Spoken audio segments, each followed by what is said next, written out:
Hi guys, இன்றைக்கி நம்ம movie ரிவ்யூவில் ஸ்டீஃபன் படத்தோடைய ரிவ்யூ தான் பார்க்க போகிறோம். இந்த படம் நெட்ஃப்ளிக்ஸில் தமிழில் ரிலீஸ் ஆகிருக்கு. மறக்காமல் செக் அவுட் பண்ணி பாருங்கள். இது ஒரு சஸ்பென்ஸ் கிரைம் த்ரில்லர் மூவியாக வெளிவந்திருக்கு. இப்போ இந்த படத்தோடைய கதையை பார்த்துடலாம்.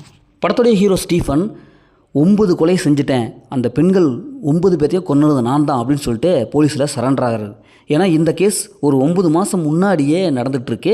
அந்த 9 கொலையை செஞ்சது யார் அப்படிங்கிற மாதிரி இன்வெஸ்டிகேஷன் போயிட்டுருக்கு. இந்த மாதிரி சுச்சுவேஷனில் தான் ஹீரோ அந்த கொலையெல்லாம் நான் தான்ப்பா செஞ்சேன் அப்படிங்கிற மாதிரி போலீஸில் சரண்டர் ஆகிறாரு. இப்போ இறுதியில் அந்த 9 கொலையும் ஹீரோ எதற்காக செஞ்சுருக்கணும், எதற்காக இப்போ இப்படி சரண்டர் ஆகணும், அவங்க ஃபேமிலியில் இருக்கிறவங்கெல்லாம் இந்த கொலைக்கு சம்மந்தப்பட்டிருக்கிறாங்களா இல்லையா, இறுதியிலே ஹீரோட லைஃப் என்னவோ மாறுச்சு அப்படிங்கிறது தான் இந்த படத்தோடைய கதை. படத்தோடைய பாசிட்டிவ்னு பார்த்தாவே ஹீரோடைய அந்த கேரக்டர் தாங்க நல்லா சிறப்பாக எழுதி எடுத்திருக்காங்க. அதேமாதிரி ஹீரோ அந்த கேரக்டராக வாழ்ந்திருக்காரு. ஏன்னா அந்தளவுக்கு செம்மையான ஒரு நடிப்பை கொடுத்துருக்காங்க. படத்தை நடிச்ச எல்லாமே சூப்பராக பர்ஃபார்ம் பண்ணியிருக்காங்க.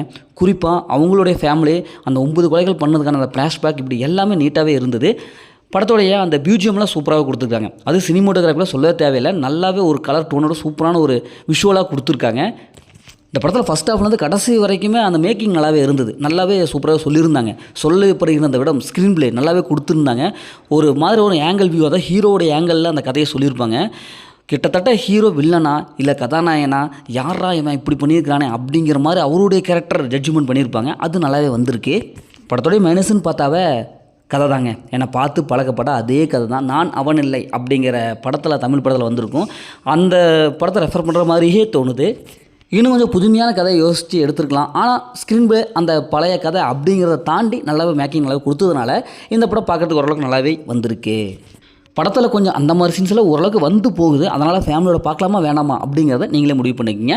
மொத்தம் அந்த படம் இப்படி சூப்பராக சுமாரான இந்த படம் ஒரு ஒன் டைம் வாட்சபிள் தான் நாங்களும் சொல்கிறேன். இதேமாதிரி மூவி ரிவ்யூ அண்டு மூவி நியூஸ்களுக்கு நம்ம சேனலை சப்ஸ்கிரைப் பண்ணி உங்கள் ஃப்ரெண்ட்ஸ் ஷேர் பண்ணி சப்போர்ட் பண்ணுங்கள். மீண்டும் அடுத்த ஒரு புதிய மூவி ரிவ்யூ சந்திப்போம்.